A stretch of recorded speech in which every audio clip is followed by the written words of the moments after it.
Our Democratic Alliance has outlined plans to prevent what it calls another round of state capture. Party leader John Steenhuisen is calling for those involved in corruption to be held to account and for state institutions to be protected. For more on this, we're now joined by DA Congress spokesperson Werner Horn. Good to have you, and thank you very much for coming on tonight. Is there reason for the Democratic Alliance to believe that there is state capture 2.0 underway at this point? Yes, indeed. Over the last week or so, we've seen fresh revelations about exactly how senior people within the ANC has continued a pattern of behavior of accepting largesse and patronage from those in business, and who ultimately disperse this type of patronage with one aim, and that's to score state contracts and awards, and that's exactly the type of behavior that ultimately was fundamental and foundational to the first state capture project. So in that sense, we're very worried that indeed the findings of the Zondo Commission has led to no introspection and no mending of the ways amongst the leaders in the ANC, and it's business as usual. And therefore, the grave danger that state capture in other forms and ways will continue is very real.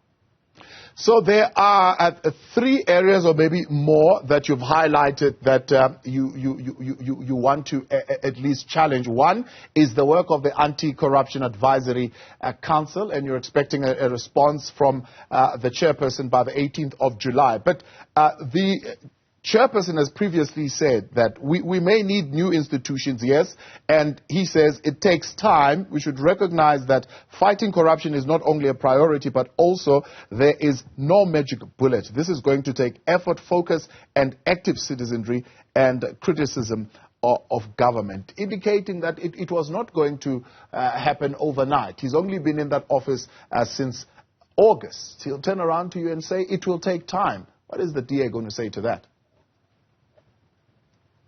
Well, time is maybe the one thing in the fight against corruption which we don't have. So what we need is political will.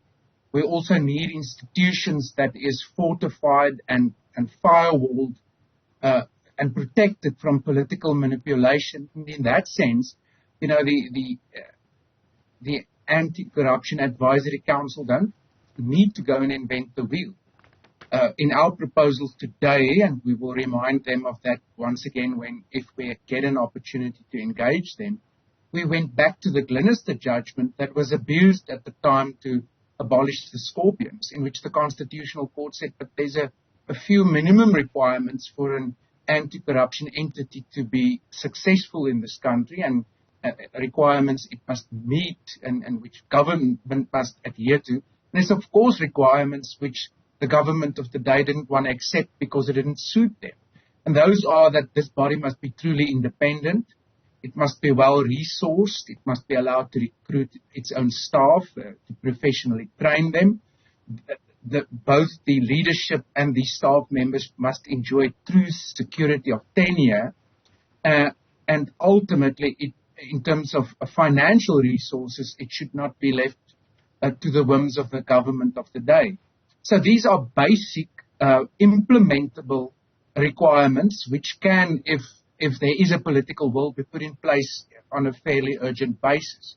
We, of course, today also argue that ultimately, in the long run, to protect this type of institution from political manipulation and intimidation and subversion, the best way would be to insert it as one of our Chapter 9 institutions, to earmark it in the Constitution as an entity that is vital to the rule of law in this country, and therefore foundational to our constitutional democracy, which would then mean that for it to be changed or abolished in future would need 75% support in Parliament. Yeah. On the issue of financial resources, we strongly advise that it must be written into the enabling legislation that it will always be entitled to a fixed percentage of the national budget, so that the government of the day can't squeeze it through a limited budgetary appropriation. So those are basic characteristics which can be implemented on a fairly speedy basis, and which could assist in a massive way. But you think that is something that can be done by an advisory council? I mean, it only just advises, really. Well, the interesting part is that when President Ramaphosa in his 2021 State of the Nation announced that he will be setting up the advisory council, he said that their first brief was to be two things: to spearhead an anti-corruption strategy in this country, and secondly, to lead the process of setting up an independent statutory body that will deal with grand-scale corruption. So at that stage, it was part of the president's vision, and we must also maybe consider why in the meantime the president and the Minister of Justice has watered down this commitment to say that now the independent investigative directorate housed within the NPA, which itself is only a program of the Department of Justice, must now be the entity that must fulfill this role. So the question must really be why was this commitment that this would be one of the primary tasks of the Anti-Corruption Advisory Council? Why has that been done away with now? Yeah. Well, one could argue that the Democratic Alliance might not necessarily also be fully satisfied with a body like the Scorpions, even if it was a Chapter 9 institution. For a Chapter 9 institution, judging by how you're reacting, for example, to the current acting public protector, a Chapter 9 institution, and questioning her impartiality? No, I think one must compare apples to apples. The thing is that to say that we set up and we respect Chapter 9 institutions to fill a specific constitutional role and duty can never mean that they are beyond criticism, that they're not expected to account both for the way they use public money and for the way they perform their duties and functions. So we can never say that independence can only be achieved if those who perform those duties and functions of the public must be deemed to be beyond criticism. That will also not serve our constitutional democracy or the fight against corruption in any way or form. Now, the question of legislative changes or reforms is one that certainly you raised also today, to say, well, these have already been voted down by the ANC in Parliament. The National Speaker, giving her report following that meeting they had with the Chief Justice, says exactly that. She says, well, you can't blame Parliament for that. It's political parties that should be addressed on that particular question. Yes, those were recommendations made, but political parties in their majority voted those down. It's not something that you can blame on the National Assembly. That's of course coded language to ultimately say that the political party with the majority of members currently in Parliament, namely the ANC, decided that the recommendations by the Zondo Commission didn't suit their agenda, and therefore they would not be implemented. Ultimately, it is a cynical way to approach a constitutional democracy where a commission of inquiry is set up to perform specific duties and tasks, where there is a commitment before these recommendations come out by the president and the government of the day that it would implement the recommendations, and then to turn around and in the way the now Deputy President, Mr. Mashatile, in one of his first parliamentary question sessions, described democracy, namely that the majority must always have its way, just shows to South Africans that it will not serve our country well to send this same party back with the majority next year, because ultimately when they enjoy that majority, they're not interested in serving either the Constitution or the people. They're just interested in protecting their own and looking after themselves. Yeah. So how, for example, do you see a situation where you would fill up the portfolio committees with members of the opposition if members of the opposition did not win the votes during the elections? Yeah. No, what one must remember is that the Zondo Commission's report said that constitutional democracy, and specifically the way in which the executive can be held to account will be better served if the institution is reformed to enable members of the opposition to also be chairpersons of those oversight committees. So at this stage, it's a policy, a cynical policy choice from the ANC to say no, because the majority will determine whether this happens or not. We decided that will not happen, and therefore that conflation between the legislature, where the ANC is in majority, and the executive, where the ANC is holding all but one of the positions, will remain. So the challenge will be, and I think that's the important part, is that when a new government, a multi-party government in all likelihood, is set up after the election next year, from our side, hopefully the parties that now form as part of the Moonshot Pact, that those parties will not turn their backs on the wise counsel of the Zondo Commission, but strengthen our constitutional democracy and specifically the oversight mechanisms by allowing for also members of parties who are not part of government to be chairpersons of those oversight committees. If this is such a brilliant idea, I mean, have you applied it where you govern in the majority, at least in the Western Cape? Well, in the Western Cape legislature, we for long have had the true tradition that the Public Accounts Committee is chaired by a real opposition member. It's the same with the ANC. SCOPA is chaired by IP members. Although, if you look at SCOPA over the years, it has never been the main opposition party that has been afforded the opportunity to chair SCOPA.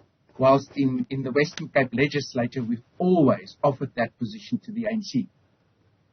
Any other portfolio committee in the legislature? At this stage, not. But of course, we're not necessarily averse to it if it becomes part of the architecture of oversight in this country. In the Western Cape legislature, at the moment, all of the other portfolio committees are indeed chaired by the DA. Right. Let's look at the other suggestion then that you are bringing up as far as this issue is concerned. It is the amendment to the whistleblower regime. What are some of the things that you would want to see happening there? Well, the first thing we would dearly love to see happening is urgent action to amend the Protected Disclosure Act.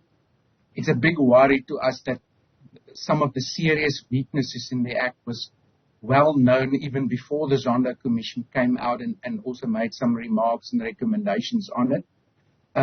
President Ramaphosa in his 2022 State of the Nation address, using words of to the effect that urgent action will be taken to better protect whistleblowers, made some promises. And now here we are, 18 months later, and a discussion document only has been published. So we're very worried about that. The NPA itself has come out and said that it's of the view that, for example, to afford witness protection to certain whistleblowers does not necessarily require a legislative amendment, but that could be done through directives or regulations. So one must ask why that has not been done. In essence, we on a first reading is supportive of most of the proposals in that discussion document, with the one criticism that we worried that it is stopping short of setting up a compensation fund, which would hopefully, and there's good international examples specifically from the United States of America, how a compensation fund has led to an increased number of credible whistleblowing on government corruption. And in South Africa, where we know there's ways and means in which many a whistleblower has been subjected to intimidation and ultimately even dismissal, even if it's under the guise of other so-called misconduct. We strongly of the view that for whistleblowers to come to the fore, there will have to be a compensation fund set up where they can at least look forward to a percentage of what is required on the basis of the information they supply once there is a recovery of funds lost in through corruption. It's one of the proposals, I suppose, that are being suggested in that proposal document. So I suppose it's something that the Democratic Alliance would be supporting. Yes, we will definitely be supporting it, but as I say, we are of the view that it's stopping short of that fund. It's at this stage only proposing a fund where people who are subjected to that type of detriment can get short-term relief in terms of ordinary expenses and not necessary compensation. Werner, appreciate your time. Thanks so much for coming on. That is Werner Horn. He speaks on behalf of the DA Congress. They're outlining some of the measures that they're taking to avert what they call state capture 2.0.